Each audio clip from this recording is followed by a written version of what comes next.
You know, dear jerk seller. I mean, dear seller, you left your stuff behind. You got 18 days to come and get it. You know, you have to actually give them 18 days. It has to be worded a certain way. That's one of the letters. The letter to the seller who's abandoned personal property. By the way, what if they don't pick it up after 18 days? Then what? Auction. No, it depends. You have to ask yourself, what's it worth? What could I sell it for on eBay? And if it's below a certain magic number, you can do whatever you want with it. But if you think it's worth above a magic number, what do you have to do? You have to actually do an auction or continue to store it indefinitely. Does anyone know what the magic number is? You're very good. It's just gone from 300 to 700. So I'm sure most people are going to say, I think this stuff is worth about $695. In my good faith opinion, right? So that's a letter. Yes. Yeah. I can't hear. I'm sorry. You need appraisal. Oh no, it's your good faith opinion. Your honest, good faith opinion. That's what it is. Whatever that means, you know, you just have to be honest. Okay. So that's an example of a new law, and that's also an example of a sample letter. Do you know, as a selling agent, you have the right to be present when your offer is presented to the seller, unless the seller says otherwise in writing. You guys are great about this. You talk about when the new listings are coming on, but what frustrates people a lot, of course, is, you know, new listing gets announced on Friday, you can show it Monday, and it's pending on Sunday. You say, what happened there? What happened to my offer being presented and me being allowed to be there when it was presented? You got to file complaints. I mean, yes, sellers can do whatever they want, but we're thinking out that some agents are maybe not doing the right thing as far as following all these rules, and we have letters to do it. You know what the big issue, the big legal issue that's coming? And I think you guys are not the problem, because you guys come here and talk about these things and put these things on the MLS, but there are a lot of these pocket listings and private MLSs out there, you know, where agents get together and they only tell each other about these listings, or they pocket listing where it doesn't go anywhere. And you have to think to yourself, why is that in the seller's interest to limit the exposure of my listing? And you know what? Sellers are starting to figure this out, and their attorneys are starting to figure this out, and the Department of Real Estate is starting to figure this out, that this is happening, and you're going to see liability, you're going to see lawsuits, you're going to see DRE sanctions.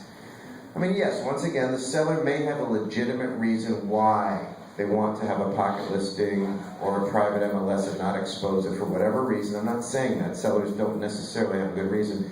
But you understand I think you understand what I'm saying. It's becoming an issue now, where it's becoming a problem, and the liability is coming. It's already starting. So just be careful about that, okay? The other thing in this market, I'm so glad to hear you have more inventory. Aren't you getting a lot of offers? Yeah. What's the most you've got on the listing recently? 31. Tammy, how many did you say? 40. And that's a lot. I mean, that changes the whole equation, right? Did you really? Some sellers are going to say, I don't want to see 40 presentations. That's way too many. And they may say to you, you show me the 5 best offers you got. And that's fine too. Just don't pick the 5 that happen to be coincidentally your own buyers. You know what I'm saying? Unless those are in fact the best 5 offers. You know what I'm saying? I mean, you and the seller can figure out how you want to do it, but you got to do it the right way. Another thing we're seeing is some people don't know how to handle multiple offers, and things get crazy. Let's say you get an offer at 500, you counter it at 520, and then you get a new offer at 550. Can you just accept the new offer even though you've already got a counter out at 520? Yes. How do you accept the new one? You sign it and send it back. It's not a deal until you send it back and they receive it.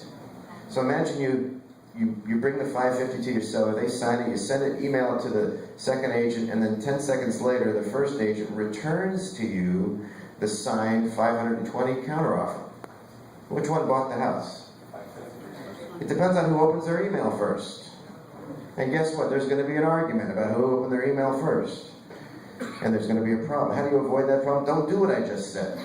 If you have a counter out there, and then you get a new offer, and you want to go with the new one, rescind the counter that you've already got first before you accept or the new one. Or maybe you want to rescind it and then recounter both of them.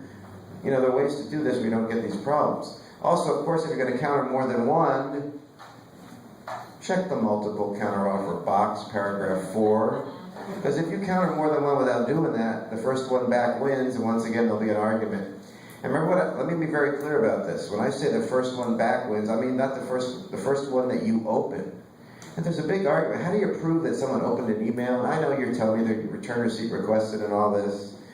The courts are not real clear on what they go back and forth. It's not crystal clear. So you've got to be crystal clear when you do these things. Multiple counteroffer box, rescind counteroffers. Be careful.